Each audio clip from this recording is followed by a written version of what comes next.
Hello. Thank you for including me in this session. All the talks have been so interesting, and hopefully I can fill in a little bit of a question that came up in terms of connectivity, looking at a different approach from what was just presented. So I'm going to be talking about the insula, which is this so-called hub of interoception. And basically, interoception is the perception and integration of signals that describe the physiological state of your body. So they could be your hunger pangs that you're feeling right now before going to lunch, or maybe it's the pleasant feeling you get from a touch from a friend or family member. But that being said, the insula has been linked to, and I quote, an astonishing number of roles and functions within the brain. So it's this fascinating area. And as you can imagine, dysfunction, either measured through atrophy or disruptions in connectivity, has wide-ranging implications for both physical and mental health disorders. So if we think about the insula on a macroscale level, looking here at both human and macaque brain, it's sort of tucked away beneath the frontal, parietal, and temporal lobes, a key center for integration. And if we think about this from a microstructure level, the insula can actually be parcellated into many different subregions. And onto the cytoarchitectural features, we can map essentially a flow of functional information. And that being said, so these all have their sort of discrete functions and roles, but within the insula, there are these three primary cortical classifications that we can follow to kind of map through this. And so this starts with the inflow of information through granular cortex, continues into dysgranular cortex for more integrative functioning, and then ultimately outflows through the most anterior area of the insula, the agranular cortex. And so based on this unique cytoarchitecture and all of these distinct features, we know that the insula is highly integrated in a whole brain network that can be mapped throughout the brain. And so this kind of leads to our motivation for, can we develop a way for more specific mappings based on this cytoarchitecture? And this would be great because then we could better characterize more discrete functions and potentially establish better targets for long-term study or interventions, and essentially improve our reproducibility, which is a big problem area in neuroscience in general for this kind of neuroimaging techniques. Okay. So the problem statement here is, can we establish a direct link from the cytoarchitecture and whole brain connectivity, ideally within a single subject? So there are some technical challenges at scale to consider, because if you want the microstructure where you have this highly specific information looking at individual cells, you do need to go to a postmortem model. But then if you want the macroscale at the same time, this whole brain structure that allows you to do in vivo mapping, integrate with functional information, and even do longitudinal study, you lose access to that direct information. We can only make inferences about what lies beneath. And so this leads me to go to the next stage, thinking about the translational animal model. And so in this context, we're using the macaque as shown by the previous presenter, and the macaque is an excellent model. It's already used extensively in many different applications. But for here, we're interested in wiring principles and cortical organization that is most similar when compared to humans. And so this allows us for more enhanced translation and cross-species predictions. So let's go to our workflow. So we've been calling this the micro to macro macaque, which when written down, macaque, but saying it out loud is much harder. And so this involves the collection of multimodal, multi-contrast information, ranging from microscopy data of histological markers staining for cell bodies and myelinated fibers, very high resolution MRI looking at ex vivo markers in various contrasts, and then ultimately in vivo MRI. And then it's assembling all of this information at 3D into a single alignment space, which allows us to do image analysis at scale. So you can go down to the 2-micron level, looking at that valuable cytoarchitecture, and then ultimately project this into our 3D model of the brain. And then what I'll be showing you now at the end of this talk, which I added recently, is our ability to translate these inferences to an in vivo population. And so the subject at hand that we're looking at is a 10-year-old adult female macaque. And so this is data that's been acquired for this reference data, this central space that we're looking at. And so I have, for the in vivo modality, so the macroscale information, we have structural MRI information, and it is a multi-contrast study, some of which I will not get into today, but definitely feel free to talk to me about this. We have markers for myelination, we have markers for microstructure, but importantly, diffusion-weighted imaging to map those long-range connections. We then go to the postmortem model, so we collect ex vivo information at a higher magnetic field strength. This allows us to go to very high resolutions, and as you can see from the inset of the insula, the white box, we can retrieve much better signal of this particular structure, even into the gray matter, which is difficult to do.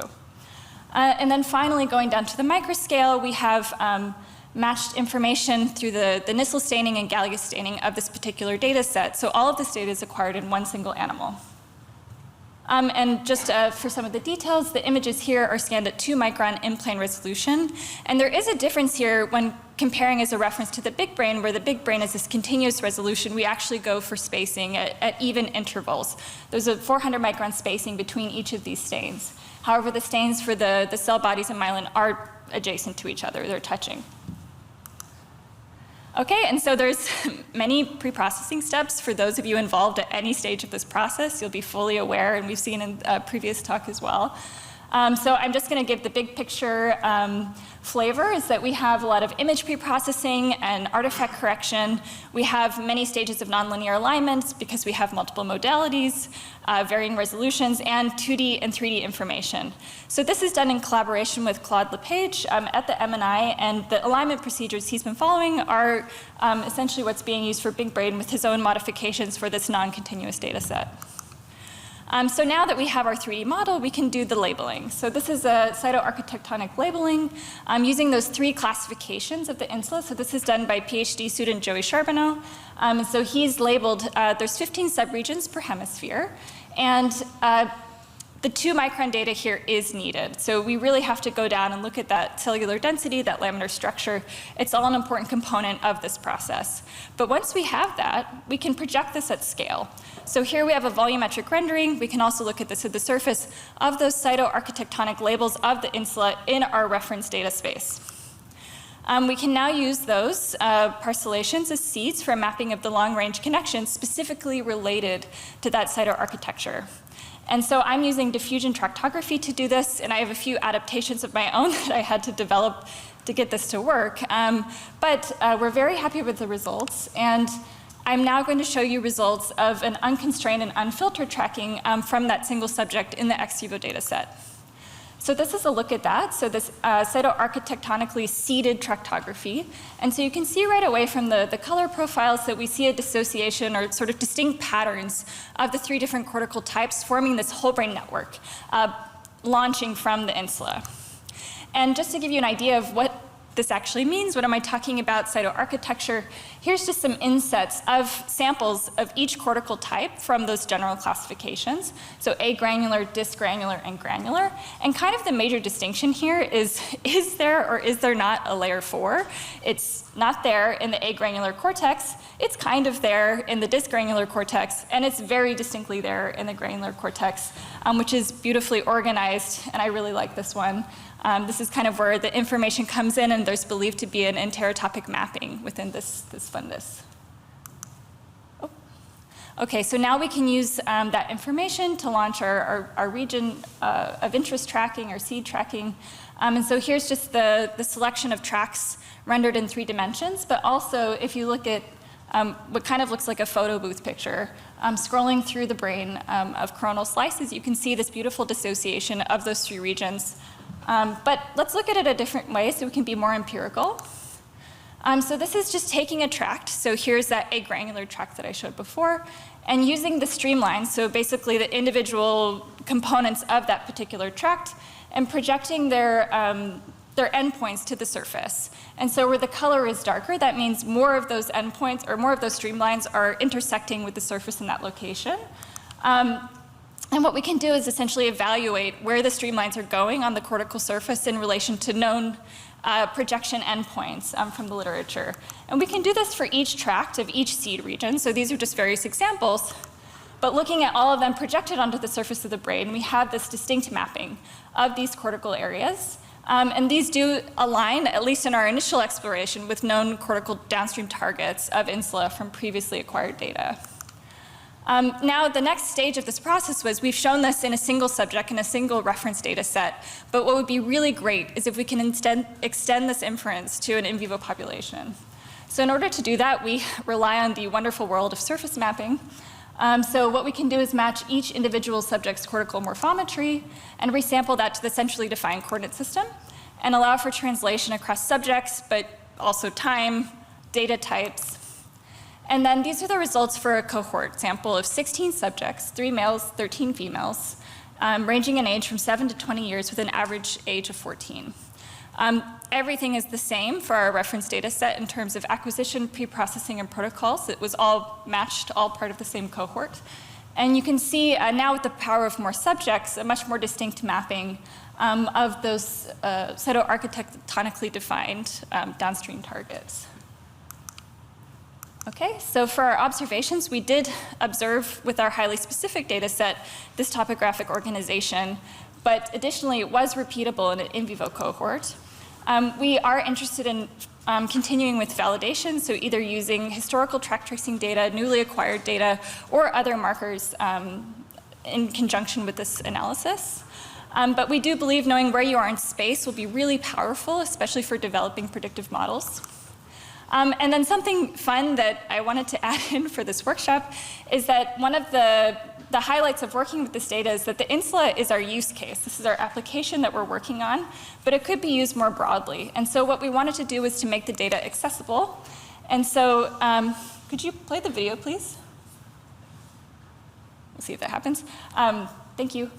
And so this is essentially an example slice from the data set showing the Nisselstein and myelin as layers, so you can toggle back and forth to see the structure. But something that came up earlier today from the discussion panel was the inability to zoom across scale. You basically had to load up all of your data at one resolution, load up all of your data at another resolution, toggle back and forth. But this platform viewer is just exceptional because it allows you to use deep zoom to go back and forth at scale, and we can also put overlays and other data types as well into this framework. And so this has been developed by Roberto Toro and Katja Huer, and Katja is going to be giving a demo tomorrow about all the wonderful features of this platform. And so I know that I don't actually align with the MNI ULIC axis directly, but I'm very open to collaboration and talking about these projects and how to extend them more. And also a big thank you to everyone involved, in particular Claude and Joey, who did a lot of heavy lifting on this. Yeah.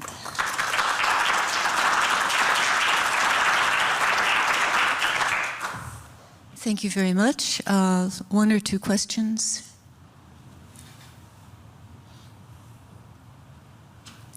Yes.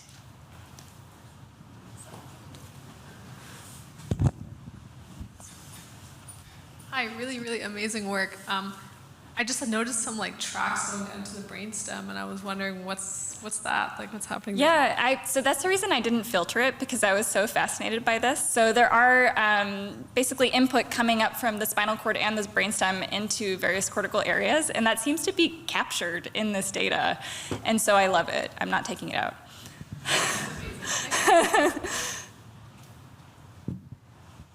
One of your slides seemed to show a signal in visual cortex. Yeah, so what was that? Yeah, we have noticed that as well.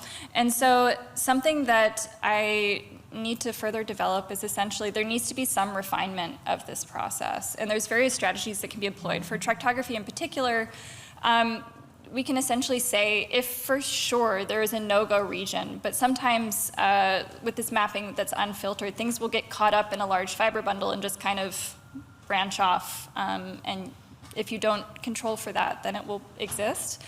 So that there could be a certain level of quality control to introduce in terms of the analysis.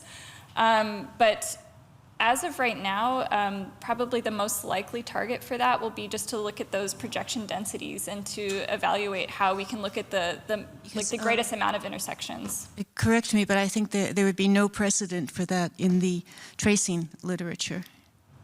Yeah, okay.